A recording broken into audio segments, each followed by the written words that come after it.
Welcome to Beyond the Lecture, a show that takes listeners beyond the Lifelong Learning Program's lecture series alongside the LLP's program coordinator, Elizabeth Appell-Sheets, and I, broadcast journalism and media production double major Nolan Duncan, as we speak with the lecture speakers as they go into more depth about the topics they discussed. Welcome back. We are joined today by a member of Marshall's administration. If you would like to introduce yourself real quick. Sure. My name is Brandon Dennison, Vice President for Economic and Workforce Development. So we brought you on today because you recently spoke more in depth about the Idea District. I know that's a big thing that's happening along, why can't I remember street numbers? Hal Greer. Hal Greer, that's a big thing. No, not Hal Greer. Idea District is Third or Avenue. fourth. Beginning of Hal Greer. Yep. Yeah. Beginning of Hal Greer and then running down 4th Avenue. Right out, if folks are familiar with Old Main, if you come out the front door of Old Main, look down 4th Avenue where the new Brad D. Smith Center for Business, that is the heart of the Idea District. Yeah. So we're basically just going to ask you more questions about, we're not really going to have you repeat everything. We're just like, we've got some questions from the lecture that we want to hear some expansion on. I'll just start with my first question of, 4th Avenue already has a lot of businesses and shops down there. There's some residential buildings. There's a few like food places. So with the Idea District coming in, are there plans, and how will the Idea District be able to support these businesses that are already established? Sure. Well, for one thing, we're going to increase foot traffic. So I know I've talked to several shop owners who are already really big fans of the new business school building because there's more students, more faculty who are getting off the main campus and walking up and down downtown, which is a plus.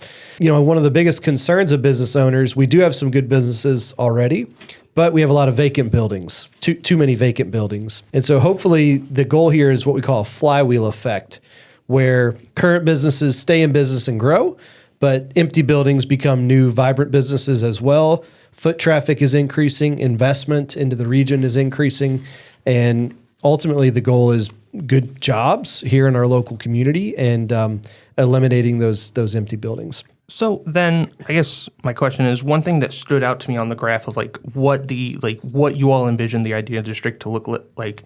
I thought the idea for the apartment and housing complexes, I thought that was a cool idea, especially for professors. But why a hotel? Why, one thing I hear, at least from the student perspective, one thing I'm always seeing is a lot of students are complaining about the lack of housing. I remember while some people were happy when the university offered students to live in Holderby, a lot of students were a little annoyed because it felt like it was sort of just a solution to, we let in too many freshmen. And so my question is, why a hotel? Why not turn that space into more housing, especially since that district is going to be more business major and cybersecurity focused? Why not make that housing and dormitory specifically for those degree programs? Well, housing is absolutely in the mix. So if you say why not more housing, I would say I agree. We're going to need more housing. Being born and raised in this community, when I was younger, we had too many housing units. And that's led to a vacant, abandoned building problem. And so it's refreshing. And this is the first time in my lifetime we could say it's a hotter housing market. We need more development. The university is in the process of issuing a request for information to build more student housing here on campus. So that's underway. And mixed use housing, middle income housing in the Idea District is a part of the plan. Why a hotel? There's a shortage of housing and there's a shortage of hotels too. So when we have major events in Huntington, which is important for the local economy, there are not enough rooms for folks to stay. We saw that with the Zach Bryan concert, folks, staying 3, 4, 5 hours away from Huntington. So if there's an opportunity for visitors outside the region to come spend their money and create jobs in our town, we want them to do that. And there's an opportunity to do that in the hotel industry and in the housing industry. I don't think it's a or sort of a question. I think it's an and sort of a situation. Let's do more housing, and certainly if there's opportunities for more hotels, let's look at that too. And to be clear, the university would not be building the hotel, a private developer. Okay. It would be their cash. Yeah. That was on me. I know you had mentioned that. If I could add to this, I believe we have space where a dorm was recently removed, and I believe that may be earmarked for a new dorm. Additional housing. Yes, Yep. additional housing. So that's in the mix on the heart of Marshall's campus. So I guess unless you want to ask a question now. Well, I wanted to step back if we could and let our listeners know what IDEA stands for, the acronym. yeah. If we could maybe talk about that just for a minute. Stands for impossible doesn't exist anymore. And so really we're looking at combining advanced research and cutting edge ideas that happen at a university with local entrepreneurs, local business people, local developers, and bringing those two worlds together. So we've studied some of the fastest growing local economies in the country. It often is a university that's the catalyst for the growth, and it's because of the incredible ideas and cutting edge research that come out of the academy. And speaking of bringing those entrepreneurs in, building the local area, this question came to me when I saw online some students talking about what they saw from other universities. I remember when I was first looking colleges, I went to, I think, OU, whichever the green one is in Ohio. That doesn't matter. We're the better green school. Yes, Kelly Green. But me and my family were looking around, and what we noticed was the town of Athens was a part. It wasn't just, you have the university, then the rest of the town. The town was built into the university. And so my question is could the IDEA district be the start of turning Huntington into a part, like just the whole city of Huntington, make it a part of the Marshall campus? Yeah, I think a closer integration between the town and the university is a part of the goal of the IDEA district. And so I think the short answer is yes, and that's the hope. Even like with the hotel, the chain that we've talked to, it's confidential. I can't say the name of it, but those discussions have been, how do we brand that to be Marshall, to integrate with Marshall, to celebrate Marshall traditions, to connect the downtown to the university. So it's honestly a great question, and it absolutely is a part of the goal. Which also leads me to ask about parking. Do we have any plans for a parking garage in this district? That is a hot debate. I never knew parking could be such an issue of passion. It's like Fight Club out there near Commons. It gets serious. So basically, the short answer is yes, that's very much in the discussions. No, honestly, it's not completely figured out. But it's on like every single agenda.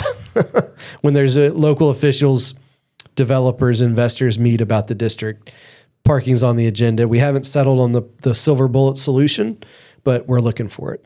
Parking garages are very expensive. Very expensive. That's the challenge. It's an astronomical amount per space, and that's the challenge. I once saw a gang of Chevys and Mustangs team up to beat up some Kias outside near Commons. It was horrifying.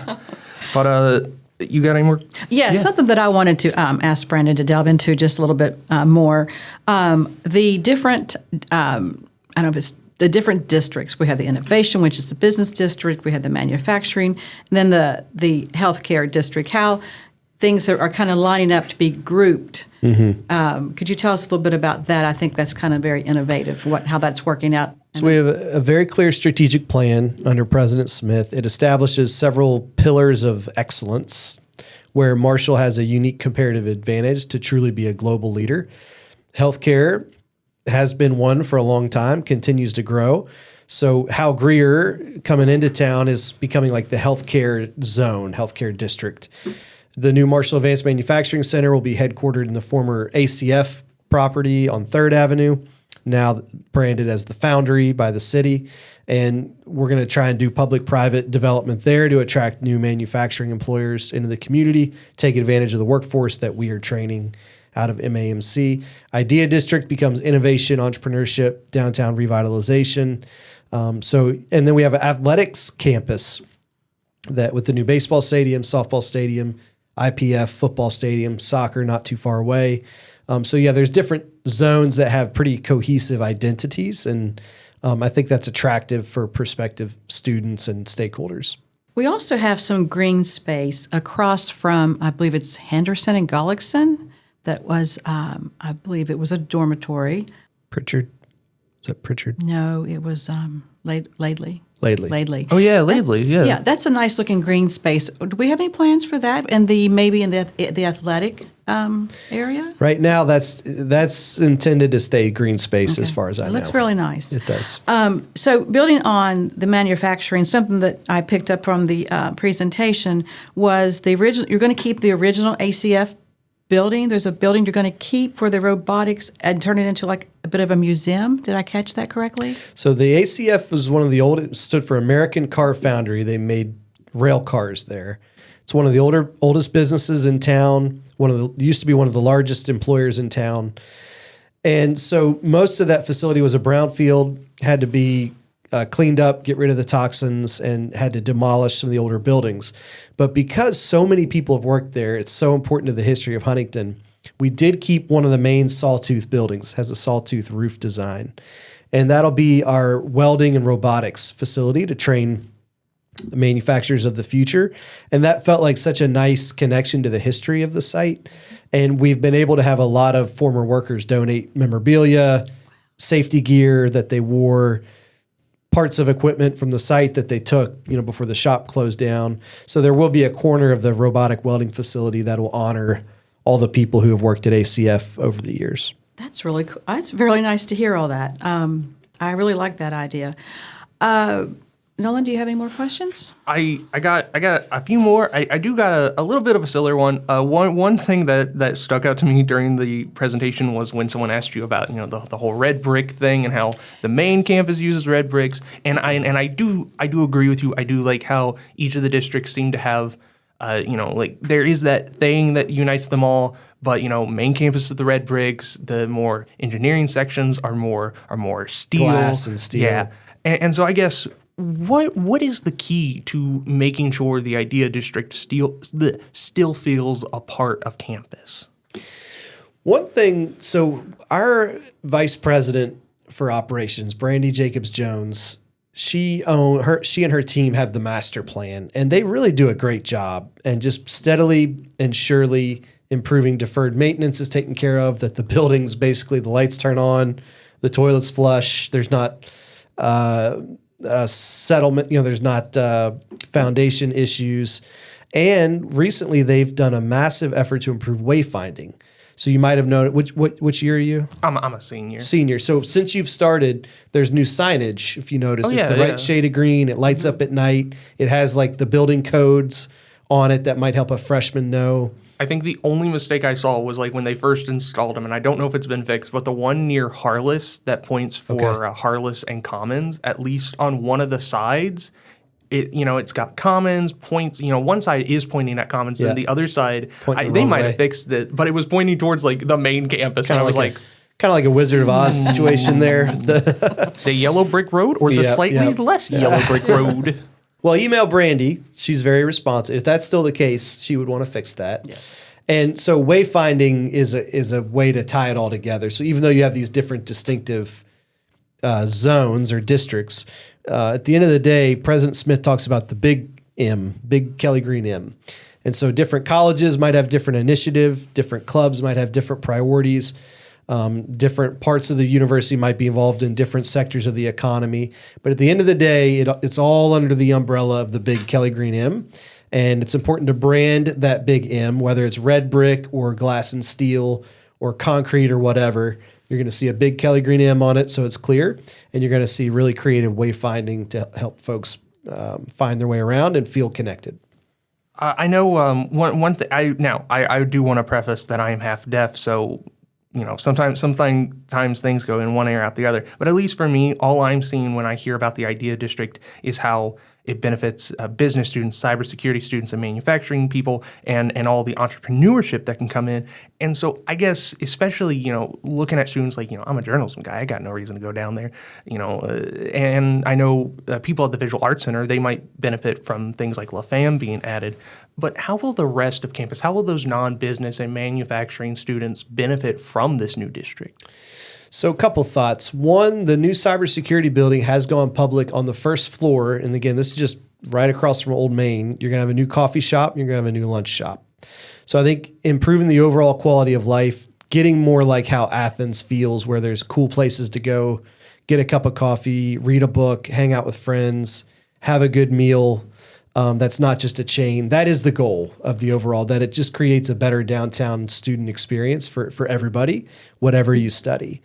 The second thing I would say is one of the idea districts includes the iCenter, which does help take ideas and turn them into businesses for entrepreneurs. And some of the most innovative entrepreneurs I've ever met are humanities students. Running a podcast, you could argue, is an entrepreneurial endeavor. We worked with an entrepreneur who had a business to tune pianos at one point in time, combining different mixed medias together into businesses. Could be an iCenter project. So even if you're not a business major, I'd say don't count out the entrepreneurial potential that might be there. Are there plans to make the iCenter an integral, maybe not integral, but a part of, make the building a part of the curriculum so students know that it's available so they can gain these entrepreneurial skills? Yes. There's something called the Design for Delight Catalyst program, and the iCenter operates this program. Elizabeth is a proud part of it. I'm currently in that program. And the goal is that every single department throughout Marshall University would have a catalyst who's been trained by the iCenter in Design for Delight so that it is more integrated with the entire Big M Marshall family. So speaking of the Cybersecurity Center, for our listeners that didn't have the advantage of hearing the presentation about the whole IDEA district, could you touch a little bit on the Cybersecurity Center? I know it's very exciting. We're seeing construction. And could you touch on the unique design of the building? It's a very unique design. It's a very modern-looking design, and that's because it's a very cutting-edge facility. There will be governmental partnerships, state, federal level, and there will be labs in that building who will be protecting the cyber infrastructure of this country, which is pretty incredible to think about that happening right here in downtown Huntington. Life-changing opportunities for students and a wonderful way to put Marshall on the map in a big way, serving national security interests. So the further up you go, the more secure, the harder it's going to be to get into those rooms because of what I just said. So first floor, very accessible coffee shop, lunch place. The owners of La Familia are the ones who are developing that first floor. Classrooms as you go up, and then some of the secure labs as you go up to third and fourth floors. I know you talked about research opportunities and that being a big part of it. So how does that tie to the entrepreneurial aspect? I cannot say words. I apologize. Entrepreneurial is such a long. I think it started as a French word. Yeah. I can never spell it. It's always the French. Yeah, and it's always the French. I always spell it differently. Like every time I write entrepreneurship. Yeah, that's a big one. So yeah, no, don't worry about it. Med tech is a big area of research that's going to be a part of the component. So a lot of startups are in like medical devices, pharmaceuticals, et cetera. And so bringing some of the healthcare expertise of Marshall, some of the sciences and research expertise to Marshall together in a way that could become a part of a startup or an entrepreneurial firm, that'll be a focus. Cybersecurity, there are many startups in the cybersecurity space. It's such a fast-growing field. That's going to be another one. And then also in the iCenter, we'll have a maker space with 3D printing. So if you come in with a new idea, even if it's just a drawing on a napkin, the folks at the iCenter and with Marshall Advanced Manufacturing can help take that idea, turn it into a prototype, and the hope is then the prototype becomes a product for a business, and the business becomes a local job creator. I know at least a few years ago, I noticed there was an interest in the university to bolster its graduate student numbers. So do you see the Idea Center as an extension of improving, through the research opportunities, improving the numbers of graduate students staying here instead of going off to another university? I think that it could. I think it becomes part of our value proposition to say this is a place where you can advance your knowledge, advance your research, and also truly have resources to help turn that into a business if you so choose. So speaking of the Marshall Manufacturing, we touched on it a minute ago. Is there a date scheduled to begin? Are you already working on that site for the manufacturing to move there? The welding robotics facility is under construction now, and it's slated to open October of this year. Wow. That's the former Sawtooth building. That was an ACF building. Then right next to that, we want to build a whole new HQ, which includes machining, systems maintenance, automation, electronics, and CNC manufacturing processes. So the whole kit and caboodle, very big, cool equipment with multiple axis, et cetera, laser cutters. It's really amazing, actually, what MAFC does. That's a $25 million vision. That's not fully funded yet. And so that's more like on the 2-year horizon. We're getting sci-fi over here. It sounds Very like. sci-fi. Yeah. Very sci-fi. So it might not be that far in, or there might be some NDAs, but I know there are a few businesses like La Femme, like coffee shops, but are there any like businesses that you're allowed to say that have already shown an interest in wanting to be a part of this district? Intuit has made a public announcement of 200 plus jobs, very cutting edge technology based business. So that's a big one. There are some cybersecurity firms. I don't know if those are all public or not, but some private firms that want to leverage the expertise happening in the building. And there's a couple others that are close but not quite ready to go public.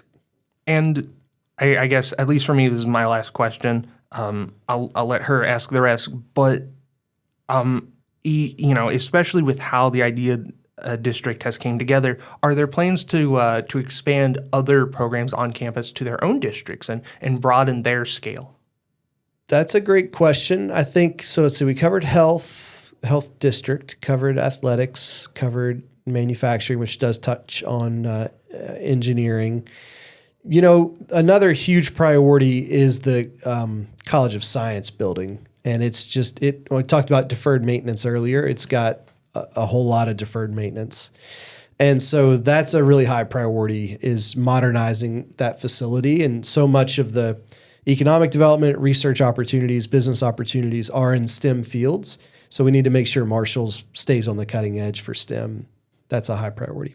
Tell us about President Smith's vision that impossible doesn't exist anymore. I think there's a couple different layers of meaning to that. I think economically, this region's suffered economic decline for a couple decades now, statistically speaking. And almost as a defense mechanism, we sort of build up sometimes our first instinct to say, well, that could never work here. We can never pull that off here.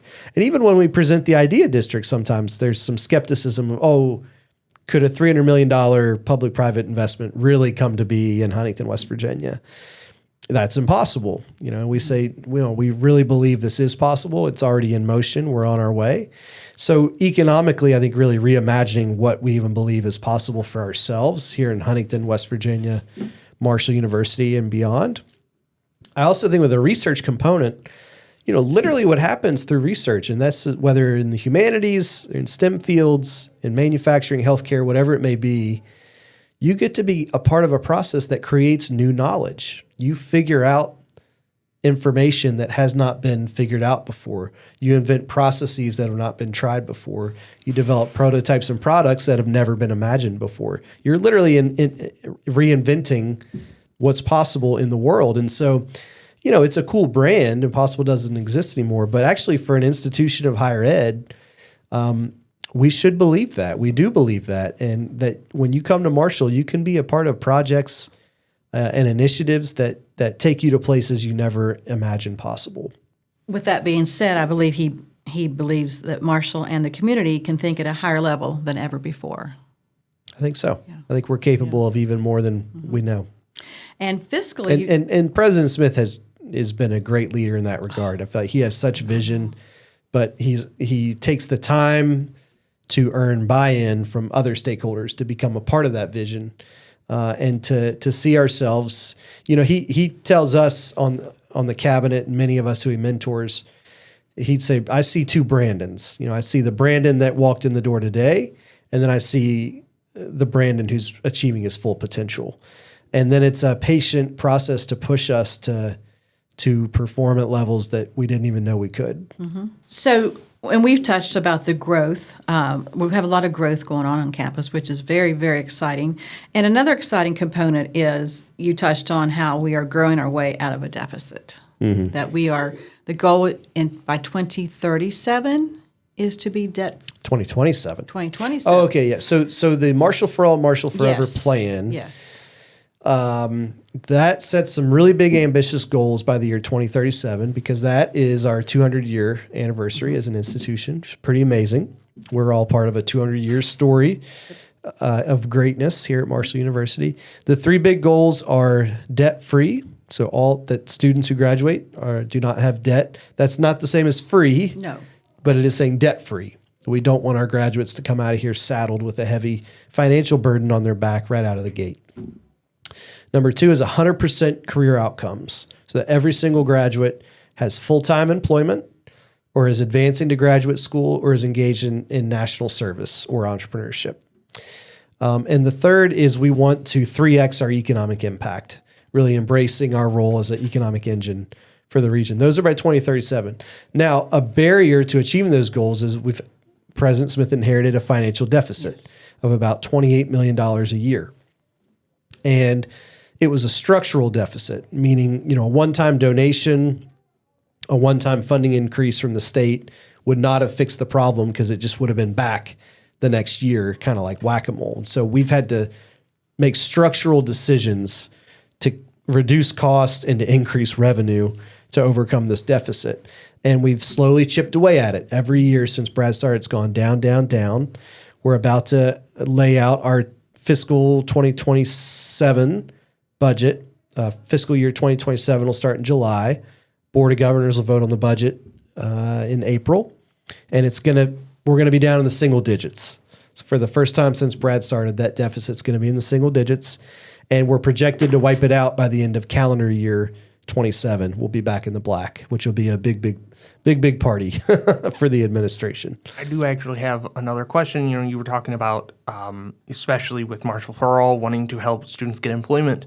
Are there plans to incorporate programs like First Ascent, which is all about keeping young people in the state? Is there plans to work with that program with the Idea District? Absolutely. And how would that look? We'd like to have a physical presence. Now, that would take some fundraising. I meet with First Ascent once a month, actually, on the steering committee.